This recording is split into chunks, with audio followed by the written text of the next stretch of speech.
గత 2 రోజుల నుంచి కేసీఆర్ తెలంగాణ భవన్లో మాట్లాడిన మాటలే సోషల్ మీడియాలో వైరల్ అవుతున్నాయి. ఇక కాసుకోండి, కాంగ్రెస్ తాట తీస్తా, తోలొలుస్తా, ఈ 2 నెలలు సహనంతో వేచి చూస్తున్నాం, ఇక ప్రజల్లోకి వస్తున్నాం, తెలంగాణ వ్యాప్తంగా సభలు పెట్టబోతున్నామంటూ కేసీఆర్ ఎప్పుడైతే రేవంత్ రెడ్డి మీద కాంగ్రెస్ మీద కామెంట్ చేసిండో అప్పటి నుంచి సోషల్ మీడియాలో చర్చ జరుగుతున్నది.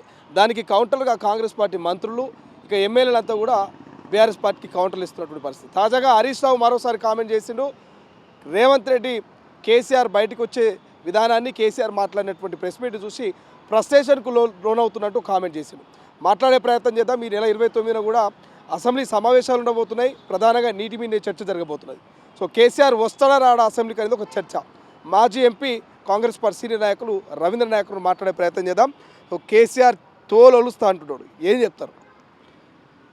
కేసీఆర్ ఒక అవినీతి కూపం, అబద్ధాల కోరు, అతనితో ఊదుగాలదు పీరు లేవదు. ఇది అంతా మనందరికీ తెలిసిందే.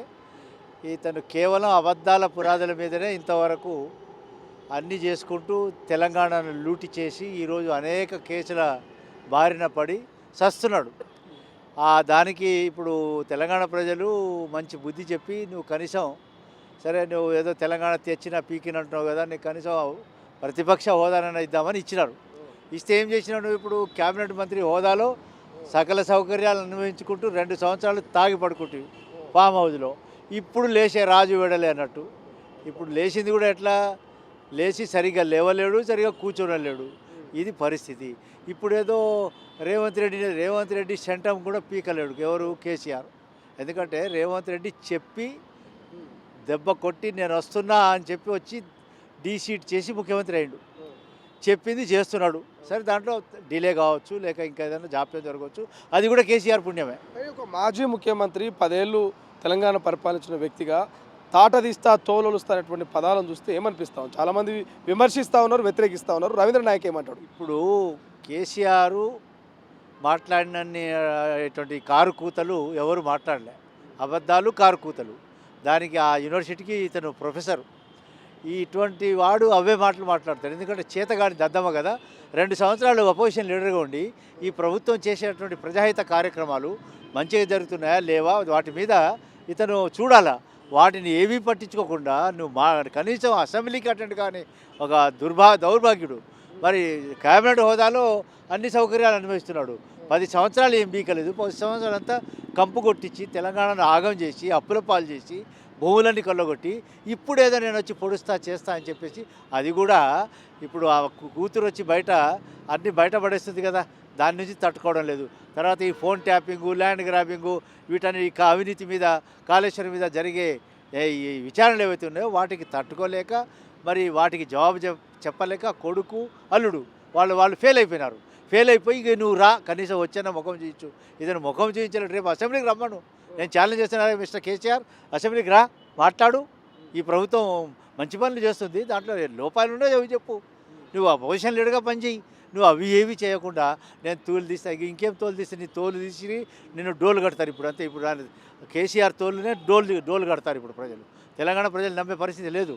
కేసీఆర్ చెప్పే అబద్ధాలు, చేసిన అవినీతి, తర్వాత ఇప్పుడు రేవంత్ రెడ్డి గారు తను చెప్పిన హామీలు అవి అమలు పరుస్తూ దీంట్లో పేదవాళ్ళకి కనీసం 80% ట్రైబల్స్ విషయం చెప్తున్నాను నేను. 80% ట్రైబల్స్కి లాభం అవుతుంది అట్లా ఇచ్చిన 6 గ్యారెంటీలతో. మరి అటువంటివి జరుగుతున్నాయి. ఇంకా కొన్నిటి జాప్యం అవుతుంది, నేను ఒప్పుకుంటా. జాప్యం కావడానికి కూడా ఈ కేసీఆర్ చేసినటువంటి అప్పులు, అతను చేసినటువంటి దుర్మార్గం వల్లనే ఇది జరుగుతుంది. ఈరోజు మరి తను ముందు నేను ఒకటే ఛాలెంజ్ చేస్తున్నా కేసీఆర్కి, నువ్వు ముందు నీ మీద వచ్చే ఆరోపణలకి కనీసం నోరిప్పు, జవాబు చెప్పు. నీ కూతురు ఏం చెప్తుందో దానికి జవాబు చెప్పు. అప్పుడు నువ్వు నిజమైనటువంటి ఒక లీడర్ అని అనుకుంటారు. నువ్వు లీడర్గా ఏమీ మాట్లాడకుండా ఈరోజు వచ్చి నువ్వు సడన్ వచ్చి నేను రాజు వేడలే అన్నట్టు, అదే ఉర్దూలో అంటారు కదా, సౌ చువా కాకే బిల్లి హచ్చుకోగై, 100 ఎలకలు తిన్న పిల్లి తీర్థయాత్రలకు పోయినట్టు బిడ్డ అన్నీ చేసేస్తేవి. అన్ని చేరాని పనులు, అన్ని దుర్మార్గం అంతా చేస్తేవి. అశ్రిత పక్షపాతం, అవినీతి పాలన అన్నీ చేసినావు.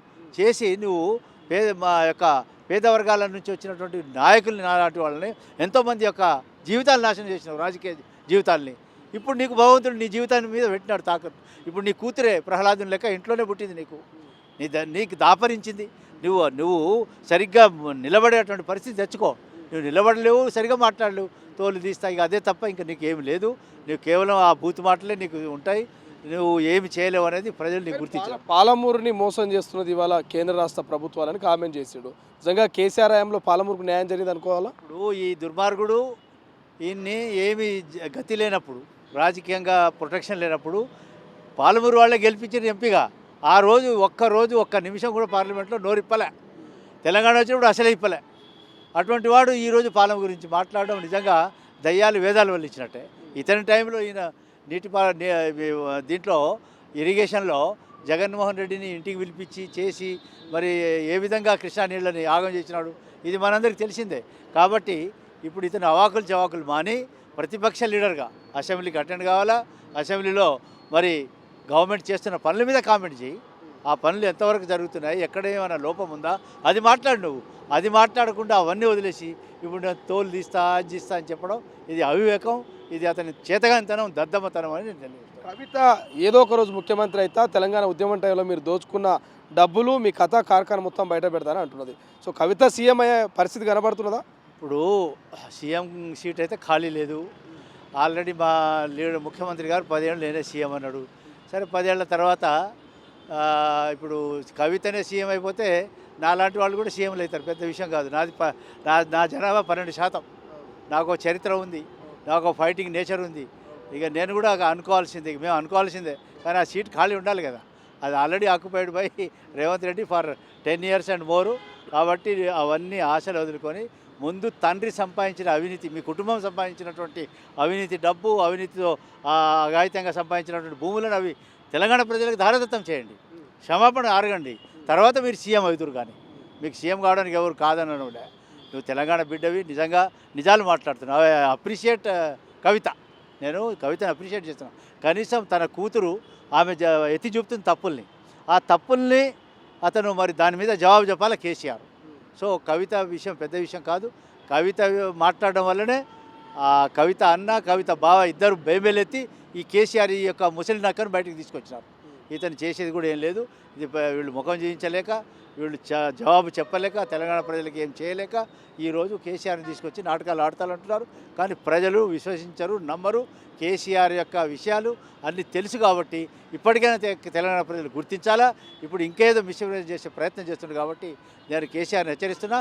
ముందు నువ్వు ఈ 2 సంవత్సరాలుగా దుర్వినియోగం చేసినటువంటి ఈ ప్రభుత్వం యొక్క ఫెసిలిటీస్, క్యాబినెట్ మంత్రి, నీ క్యాబినెట్ హోదా ఇచ్చినారు, ఏం చేసినా నువ్వు ఒక్కరోజు అసెంబ్లీకి రాలేదు. ఎవడబ్బసం మంచి చెప్పేసి దెబ్బతింటున్నావు. అంతకుముందు ముఖ్యమంత్రిగా చేస్తేవి, ఆగం చేస్తేవి, లక్షల కోట్లు సంపాదిస్తేవి. ఇప్పుడు మళ్ళీ అపోజిషన్ లీడర్గా కూడా మాట్లాడకుండా నువ్వు జీతాలు తీసుకుంటావు, నువ్వు అన్ని సౌకర్యాలు అనుభవిస్తున్నావు.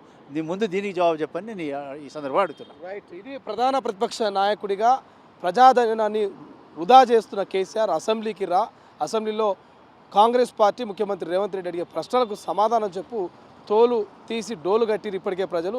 సో తెలంగాణ ప్రజలకు మీరు చేసిన అన్యాయం గురించి ఇక అసెంబ్లీలో చర్చ పెడతాం, అసెంబ్లీకి రావాలంటూ కూడా రవీంద్ర నాయక్ మరి హెచ్చరిక జారీ చేస్తూ ఉన్నాడు. బట్ కేసీఆర్ ఈ నెల 29న అసెంబ్లీకి వస్తాడా, చర్చలో పాల్గొంటాడా అనేది మిలియన్స్ ఆఫ్ ప్రశ్నలు తెలంగాణ ప్రజల మదిలో ఉన్నాయి. బట్ చూద్దాం 29 వరకు.